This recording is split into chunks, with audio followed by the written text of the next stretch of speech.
I need to tell you something before I get into all of it.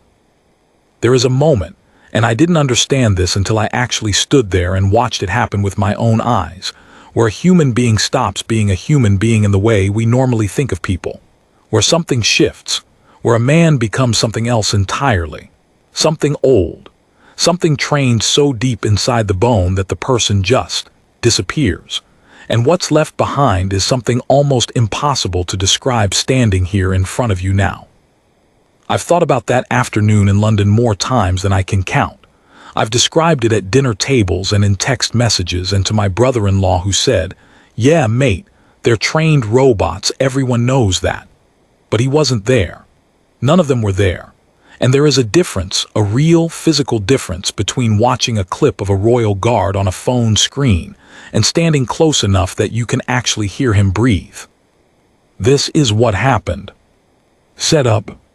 It was a Tuesday in late October, one of those days in London where the city can't quite decide what it wants to be. The sky was that particular gray, not stormy, not dramatic, just heavy, like a wool blanket pulled too tight over everything. The kind of cold that doesn't hit you all at once but slowly works its way into your jacket and stays there. My name is Daniel. I'm from Edinburgh originally, though I'd been living in Bristol for about 3 years by that point. I was in London for a friend's wedding, Marcus, who I'd known since secondary school, and the wedding itself wasn't until Saturday, so I had a few days to just drift. No agenda, no schedule, which was unusual for me, honestly. I'm not someone who does well with unstructured time. I tend to fill gaps with plans. But Marcus had insisted. Just wander, he'd said. Walk, get lost. You never actually see London when you're rushing through it. So that Tuesday, I listened to him for once. I'd started the morning in Covent Garden, picked up a coffee that cost roughly the same as my first car, and eventually drifted south and west with no particular destination in mind. Through St. James's Park, past the pelicans that always look vaguely irritated by tourists, and then out the other side, where the park opens up and you suddenly find yourself facing the long, pale stretch of the Mall. And there it is, Buckingham Palace. Even when you've seen it before, and I had, maybe twice in my life, there's still something that happens in your chest when you come around that corner. Something almost embarrassing, the way your heart does a little involuntary thing. Like your body recognizes it before your mind catches up. All that history sitting there behind those black iron gates. All that weight. The forecourt was busy, the way it always is on a weekday when the tourist season is winding down but hasn't quite ended. There were maybe 60 or 70 people gathered along the railings. Japanese tourists in matching caps. An American family with a stroller the size of a small vehicle. A group of French teenagers who were far more interested in their phones than in the palace. A couple, Eastern European, maybe Polish. I couldn't be sure, taking photos of each other with the guards in the background, doing the whole thing where you try to frame it so it looks like you're standing right next to them. And then the guards themselves. There are usually 2 sentry boxes visible from the main forecourt. The guardsmen stand at rigid attention in their famous scarlet tunics and black bearskin hats, and the whole setup is so iconic, so completely, utterly expected that most tourists almost stop registering them as actual people. They become props, background, part of the scenery like the gilded gates or the Victoria Memorial Fountain. I'd noticed this years ago on a school trip, how people pose next to the guards the way they pose next to statues, with that same comfortable assumption that the statue isn't going to do anything, isn't capable of doing anything. That assumption is precisely where this whole story begins. The guardsmen in the sentry box to the left.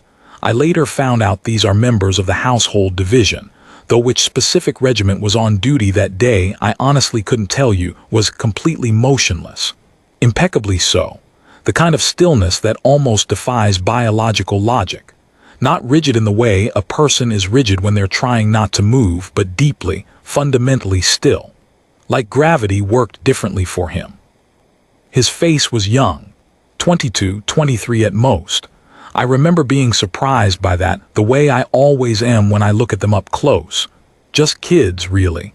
But something about the way they carry themselves, the set of the jaw, the angle of the shoulders makes them seem ageless. The rifle he carried was the standard L98A2 with a fixed bayonet. I know that because I looked it up afterward. At the time I just thought, that bayonet is real, and it is extremely sharp, and it is pointing upward roughly 8 inches from this man's right ear, and he is not thinking about it at all. I was standing maybe 20 feet back from the sentry box, close enough to observe but not in the cluster of tourists who were pressing forward. I'd been there about 10 minutes, just sort of absorbing the atmosphere, the faint smell of damp leaves from the park, the distant sound of a bus somewhere on Birdcage Walk, a child somewhere to my right asking their parent why the man's hat was so tall. That's when I noticed him. The approach. He came from the direction of the memorial. I saw him before most other people did, I think, because I was standing slightly further back and had a wider sightline. He was tall, broad-shouldered, maybe 40, 45, wearing a rumpled navy blue puffer jacket that had seen better days, dark jeans, white trainers that were muddy at the toes. He was walking with that particular kind of walk that takes you a second to place, not aggressive, not yet, but unsteady. Like his legs were making small, constant corrections, like the ground kept shifting under him. Drunk, obviously, and not recently drunk, not someone who'd had 2 pints at lunch and felt cheerful. This was the other kind, the kind that starts in the morning and gets darker as the hours pass. There was something about his face, even from 20 feet I could see it, that closed, heavy look. The eyes not quite tracking. The jaw set in that way that means the person inside has already had a long, losing argument with themselves about something. He was muttering, not loudly, not at first. I couldn't make out words, just a low, continuous rumble. Some tourists glanced at him, the way you briefly acknowledge an odd smell and then look away. The Polish couple near the front didn't notice him at all. He moved through the crowd without really looking at anyone. People stepped aside, not dramatically, just the natural small adjustments bodies make when they sense something unpredictable nearby. He got to roughly the edge of the railing area and stopped. He looked at the guard. The guard, of course, did not look back. He stared dead ahead, same stillness, same absolute nothing. And something about that, I think it was that, seemed to land on the drunk man in a particular way. Something in the total, complete non-acknowledgement, in being looked through instead of looked at. "Oi," the man said. Not shouted, just said, almost conversationally. Nobody reacted. "Oi," louder this time. A few tourists turned. The American mother with the stroller pulled it slightly closer to her body. The French teenagers actually lowered their phones. The guard did not move, did not blink from what I could see, nothing. The drunk man made a sound, half laugh, half something uglier, and took a few unsteady steps toward the sentry box. He was inside the perimeter now. Not dramatically so, not at the box itself, but past the point where most tourists instinctively stop. Past the invisible social boundary. "Look at you," the man said, gesturing broadly with one arm, standing there like a bloody ornament. Still nothing from the guard, not a flicker. And then the man started walking directly toward him. That's when the atmosphere changed. I can't fully explain it. Nothing dramatic had happened yet, but something shifted in the air around that sentry box, like a frequency just below what you can consciously hear.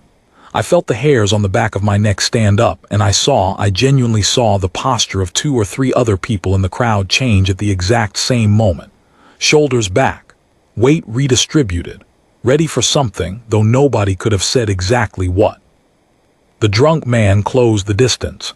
He was maybe 6 feet from the sentry box now. "You know what you are," he said.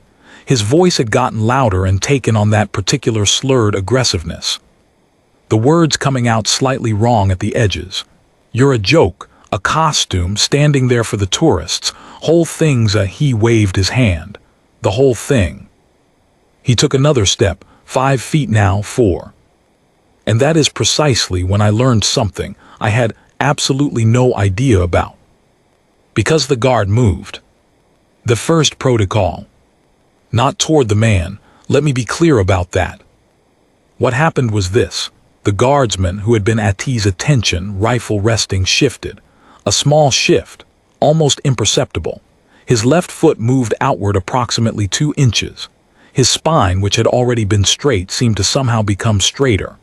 The rifle moved from its resting position to something else. I'm not trained.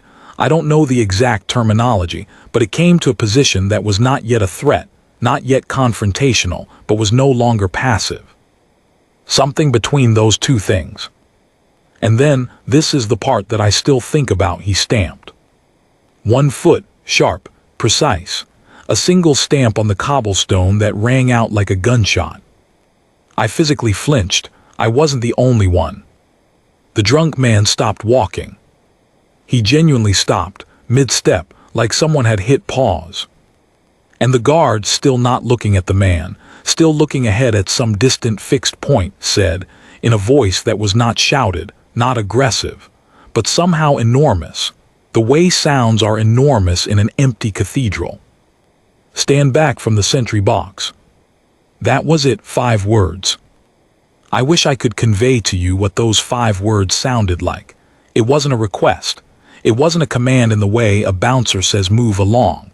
It was something from an older script. Something that had been said in that exact form, in that exact tone, for 300 years. A ritual utterance. The words had a shape to them that was different from ordinary language. The drunk man blinked, once, twice. Around me, not a single person spoke. The child who had been asking about the hat had gone completely silent. Even the ambient sounds of London, the distant traffic, the pigeons, seemed to have lowered themselves out of respect. Or what? The man said finally, but his voice had changed. Some of the aggression had a crack in it now, like confidence that's been tested and found slightly hollow. The guard did not respond. He had said his 5 words. That appeared to be precisely the correct number of words for this situation. Not 6, not 4, 5. And he waited. There are moments in public spaces when the crowd becomes a single thing. You've probably experienced this without nomming it. A near accident on the motorway when everyone around you collectively holds their breath. A street performer who does something genuinely dangerous, and the crowd fuses into one organism of tension. This was that. This was 60 or 70 people who had been separate individuals with separate thoughts and separate plans becoming, for 60 seconds, completely unified in their attention. Nobody was filming yet. That surprised me later when I thought about it. Usually in a situation like this, the phones come out immediately, but nobody moved. It was like moving would break something. The drunk man, and I want to be honest about this, because I think it matters, did not seem like a bad person in the ordinary sense. He seemed like a person in pain who had chosen a very public and very inadvisable way to express it. There was something in his face, underneath the aggression, that was almost bewildered, like he hadn't quite planned to end up here and wasn't entirely sure how it had happened. But he also wasn't leaving. Whatever mix of alcohol and pride and raw nerve had brought him this far, it was keeping him here. He straightened slightly, rolled his shoulders back, the way people do when they've decided to commit to a bad decision. "Nah," he said. "Now I'm talking to you, person to person. You're a person, yeah. Under all the," he gestured at the tunic, the hat, all the gear, "there's a person in there." The guard did not acknowledge this. "So talk to me like a person." Silence. "You've got a mouth, haven't you?" The man's voice was climbing again, louder, that edge coming back in. "Use it." And here is where something happened that I had completely not anticipated. The guard turned his head. Slowly, mechanically, with the exact measured pace of a clock hand. From his fixed forward gaze, he rotated his head to look not at the drunk man but at something to his right, at a point in the middle distance to the right of the forecourt. And then he began to march. Out of the sentry box. I heard someone behind me say, "Oh my God," in a quiet, completely sincere voice. Because the march, I had seen guardsmen march before on footage, in photos, even in person at changing of the guard. But this was different. This was not ceremonial. This was the same movement, the same precise and absolute mechanical perfection of form, the high knee lift, the sharp heel plant, the rifle carried with that total, casual authority. But it was happening 6 feet from a drunk man who had just been shouting, and the context turned it into something else entirely. Something ancient, something not quite human. He marched out of the box, turned on his heel with a crack that echoed off the palace facade, and marched a short distance in the opposite direction from the drunk man. 3, 4 steps, then stopped, turned again, faced forward. He had repositioned. And I understood, I worked this out in real time standing there, that this was not random. He had moved. He had increased the distance between himself and the man, and he had done it in a way that was both completely within his protocol and also somehow a message. He hadn't retreated. He hadn't run. He had marched, with all the ceremony and absolute authority of the institution behind him. The drunk man turned to track him, and now the man was facing the box, which was empty, and the guard was behind him and to his right. The spatial dynamic had completely changed. I saw the drunk man register this, watched the processing happen behind his eyes. "Oh, that's right, you can move," he said, almost to himself, like he'd genuinely forgotten that was an option. The second observer. "I want to pause here and tell you about the other person I noticed. Because this is something tourists almost never see, and I only caught it because I happened to be standing at the right angle. Near the left-hand corner of the palace gate, not the forecourt entrance, but slightly to the side, in a position that blended with the stonework, there was a man in civilian clothes. Dark jacket, dark trousers, no identifiable markings of any kind. He was 40-ish lean, and he was standing very, very still. Not guard still, not ceremonial still, the stillness of someone who is watching. His eyes were on the drunk man with an attention that was completely different from the attention of the crowd around me. Everyone in the crowd was watching with that mix of voyeurism and anxiety you feel at a near disaster. His attention was different, clinical, tracking. He had a phone in his hand, not raised to film, just held. And I noticed at one point that his thumb moved twice over the screen in a quick, practiced gesture. Police liaison, security, some form of plainclothes royal protection. I don't know, and I never found out, but he was there. He had been there before any of this started, I suspected, and whatever the guardsman was doing was not happening in isolation. There was a net, a silent, invisible net that had been in place the whole time. The crowd hadn't seen it. I almost hadn't. The escalation. The drunk man had not left. This was the part that made it clear the situation was going to have to resolve itself one way or another, because the man had now passed through embarrassment and come out the other side into something more stubborn. He was committed.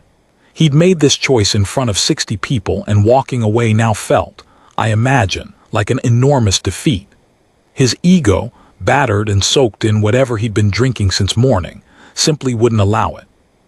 He moved again, not toward the guard's new position, but toward the empty sentry box. He stopped in front of it, looked at it. Then he stepped inside it. I heard a collective intake of breath from the crowd. He turned around in the box and faced outward, arms loose at his sides, a slightly deranged grin on his face, playing the part, doing the bit, being the guard. "There," he announced. "How's that then? I'll do it. I'll stand here all day, me." And here is the thing.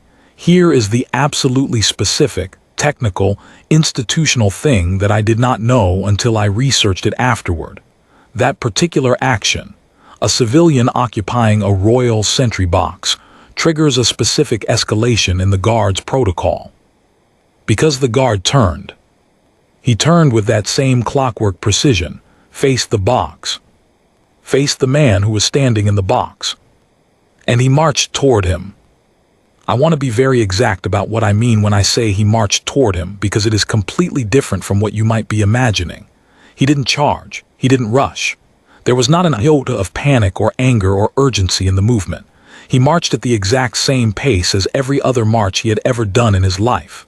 Heel, toe, knee up, stamp. The rhythm of it was so absolute, so measured, that it almost seemed to slow time down around it.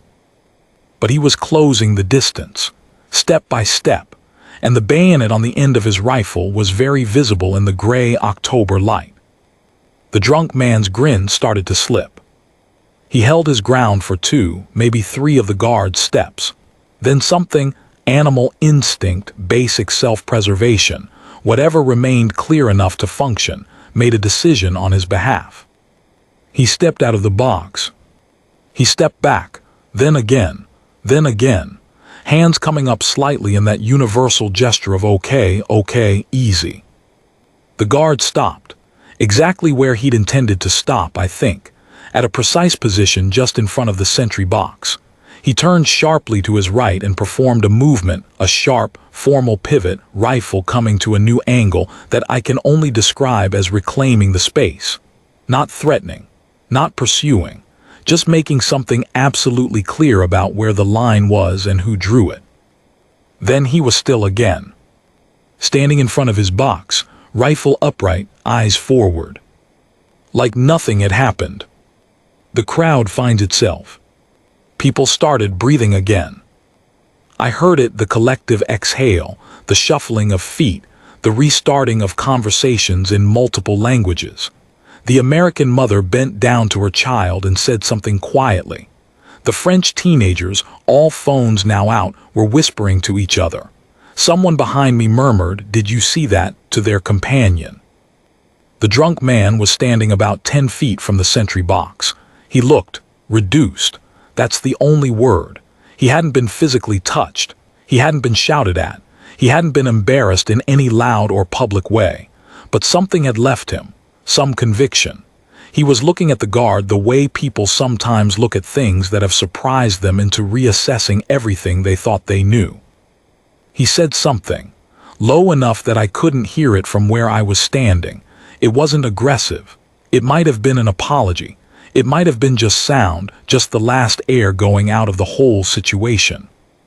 Then he turned, put his hands in his pockets, and walked away, back toward the memorial, back through the crowd which parted for him without comment. I watched him until he was out of sight. When I looked back at the guard, he was exactly as he'd been. Exactly. As if the last 10 minutes had been a brief dream that only the crowd had experienced. What happened next? The plainclothes man near the gate had moved. He was now gone, entirely absent from the spot where he'd been standing. Whether he was following the drunk man or had simply dissolved back into whatever invisible network he belonged to, I couldn't tell you. 2 minutes later, exactly 2 minutes, I checked my watch out of some instinct. A Metropolitan Police officer appeared on the far side of the memorial roundabout. He was walking calmly, not rushing, in roughly the direction the drunk man had gone. He wasn't running. He wasn't on his radio. He was just walking with a purposefulness that was different from casual walking. It had all been handled, quietly, without spectacle, without a single moment of real danger, at least from the outside. The machine had functioned perfectly, and most of the people who'd watched it had no idea they'd seen a machine functioning. They thought they'd seen a drunk man get scared off by a guard, and that was true, but it was a very, very small part of the truth. I didn't leave straight away. I know that probably sounds odd. Most of the crowd dispersed within 5 minutes of the man leaving. The situation had resolved, the drama was over, there was nothing more to see, the guard was back to being a prop, a background element, an Instagram opportunity. The Polish couple resumed their photos. The American family moved toward the gate to get a closer look at the changing of the guard information sign. Life reasserted itself in the way life always does, efficiently and with very little ceremony. But I stayed. I stood there for probably another 20 minutes, just watching him, the guardsman. and I want to try to explain what I was looking for, because I think it matters. I was looking for some evidence that it had affected him. Some tiny tell, a jaw muscle, a slight change in the rate of blinking, anything that would confirm that a human being had just been through something. Because what I'd watched felt significant to me, even if the guard himself appeared to feel absolutely nothing about it whatsoever. I'd watched a man step into his sentry box and he'd responded. He'd been yelled at and he hadn't flinched. He'd been challenged, physically and verbally, and he'd resolved it without anger, without hesitation, without a single wasted movement. I kept waiting for the mask to slip, even slightly. It didn't. And after about 20 minutes I began to understand that this wasn't a mask at all. And this is the distinction that I've been thinking about for months, since maybe it was a mask, but it had been worn so long and so completely that the face behind it had simply become the mask, that the discipline wasn't being performed. It was the person, which is either an extraordinary thing or a troubling thing, and I'm honestly not sure which. What I found out later. I spent some time after getting back to the hotel looking things up. Couldn't help it. When something gets under my skin, I need to understand it. Here is what I found, and some of it I genuinely had no idea about. The household division, which includes the Grenadier, Coldstream, Scots, Irish and Welsh Guards, among others, follows what they call a sentry duty protocol that has been refined over centuries. Parts of it are what you'd expect. The marching, the positions, the changing schedule. But the protocols around civilian interaction are specific, graduated, and much more sophisticated than most people realize. When a civilian approaches too closely or creates a disturbance, the guard has a clear sequence of responses, each one calibrated to the severity of the situation. The verbal warning, "Stand back from the sentry box," is the first formal escalation. Before that, there are sub-threshold responses, the repositioning march, the change in rifle position, the stamp. Each of these is a signal within the protocol, designed to communicate without confrontation. What I'd watched was the protocol working exactly as designed. The drunk man had moved through almost the entire sequence. The stamp, the verbal warning, the repositioning, the advance, each step measured, each step proportionate. At no point, and this is the thing I find most remarkable, at no point is the guard permitted to engage conversationally. He cannot argue, cannot negotiate, cannot respond to being taunted or questioned or challenged. He has 5 words: "Stand back from the sentry box." That is his entire authorized vocabulary for this situation. 5 words, no more. There's something about that I find almost philosophically interesting. In an age where everyone has an opinion and everyone wants to share it and everything is a conversation and a discourse and a debate, here is this institution that has decided, no, here is a person who will not be drawn in, who will not rise to it, who has 5 words and a measured march and centuries of institutional weight behind him, and that is sufficient. That has always been sufficient. The plainclothes observer I'd noticed was almost certainly from the Metropolitan Police's Royalty and Specialist Protection Unit, which maintains a permanent presence in and around royal residences that the public almost never sees. They operate in the background of every tourist photograph ever taken outside Buckingham Palace. They are the invisible margin around the picture. What struck me reading about all this was how much of it happens in plain sight and is completely invisible. The bigger thought. I ended up talking about it with Marcus on the Friday night before his wedding. We'd had a few drinks and were in that good place where the conversation gets honest. He said, "It's a performance, isn't it? That's literally what it is, designed to impress." And I said, "Yeah, but a performance of what exactly?" And he didn't have an answer for that, and honestly neither did I. Because here's the thing I keep coming back to. That guardsman was 22 years old, maybe. He joined up, 3-4 years ago. He'd been through whatever training turns a regular British teenager into the thing I saw standing there in the October cold. Some process had taken a person, and removed from them the ordinary human need to respond, to react, to defend themselves verbally, to show that something has affected them. Is that admirable? I think part of me felt like it was. There was something genuinely extraordinary about watching a person under pressure who simply did not lose themselves, who did not get swept into the current of someone else's chaos. Most of us can't do that. Most of us, if someone stood 6 feet away and shouted at us in front of a crowd, would respond, would feel our face go hot, would say something, even just to make it stop. He just didn't. He had something that the rest of us spend our whole lives trying to learn in therapy and meditation retreats and self-help books. He'd had it trained into him by an institution 300 years old. But there's another side to it, and I'd be dishonest if I didn't say it. That same removal of self, that same absolute suppression of the individual response, is also what makes soldiers capable of following orders in circumstances where ordinary human empathy might say stop. The same discipline that made him so impressive in that courtyard is the same discipline that makes soldiers into soldiers in the most difficult sense of that word. You can't have one without the other. I'm not saying that to condemn anything. I'm just saying that watching him, I felt both those things simultaneously. Admiration and something more complicated. And I don't think that's a contradiction. I think that's what you're supposed to feel. The moment I keep RETORNING2. After the drunk man left and the crowd thinned out and I was still standing there watching, there was a moment. A small moment. So small that if I'd blinked I'd have missed it, and I nearly did. A child had approached the sentry box. A girl, maybe 5 years old, in a yellow coat. She'd pulled free from her parent's hand. I didn't see how. The parent was distracted looking at something, and she trotted over to the sentry box and stood in front of it, looking up at the guard with the complete and unreserved attention that only very small children can give. She was just looking at him. No agenda, no phone, no desire to provoke or impress or document, just looking.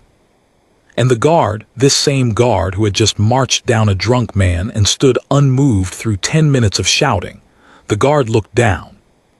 It was the smallest thing, the tiniest, briefest movement. His eyes moved down just for a fraction of a second to take in the child in the yellow coat looking up at him, and something happened in his face. Nothing you'd photograph, nothing that would read on camera, but something. Then his eyes went back to the middle distance, and he was stone again. The girl's mother had caught up by then and swept her up and away, laughing and apologizing in Italian, and the girl craned her neck over her mother's shoulder to keep looking at the guard as she was carried off. And he stood there. That's it, that's the whole moment. But I've thought about it more than any other part of that afternoon, because it told me something. It confirmed what I suspected, that inside all that discipline, inside all that training and ceremony and protocol, there was still someone home. Still a 22-year-old from wherever he was from who had some involuntary response to a child in a yellow coat looking up at him with complete, uncomplicated curiosity. He couldn't respond to the drunk man. The protocol wouldn't allow it, and the training had made sure he wouldn't want to. But the child got one moment, one small involuntary downward glance, the smallest possible evidence that a person was still in there.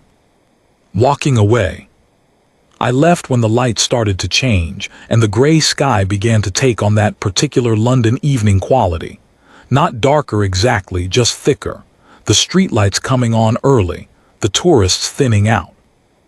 I walked back through St. James's Park and thought about what I'd seen, tried to put language around it, thought about the drunk man, wherever he'd ended up, thought about the plainclothes officer following at a careful distance, thought about the 5 words and the measured march and the stamp on cobblestone that had rung out like a full stop.